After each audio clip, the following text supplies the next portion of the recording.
আজ আমি বানাবো লাল শাক ভাজা। তার জন্য লাল শাক নিয়ে ধুয়ে বেছে ভালো করে পরিষ্কার করে জল ঝরিয়ে রাখলাম। কড়াই গরম হলে সর্ষের তেল দিয়ে অল্প পরিমাণ পেঁয়াজ কুচি, অল্প পরিমাণ রসুন কুচি ও লঙ্কা দিয়ে ভেজে নেব। ভেজে নেওয়ার পরে তারপর শাকটা দেব। আমি আগে অনেকেই করে শাকটা সিদ্ধ করার পরে তেলে ছুঁকে নেয়, কেন এটা আমি করলাম না, কারণ লাল শাক খুব উপকারী। তাই ডাইরেক্ট আমি তেলে শাকগুলো দিয়ে দিলাম।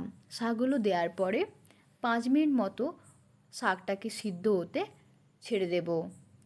5 মিনিট পরে আসার পরে শাকগুলোকে নেড়ে নেব, কারণ হালকা হালকা নাড়ার পরে দেখবেন শাক থেকে একটা হালকা জল বেরোচ্ছে।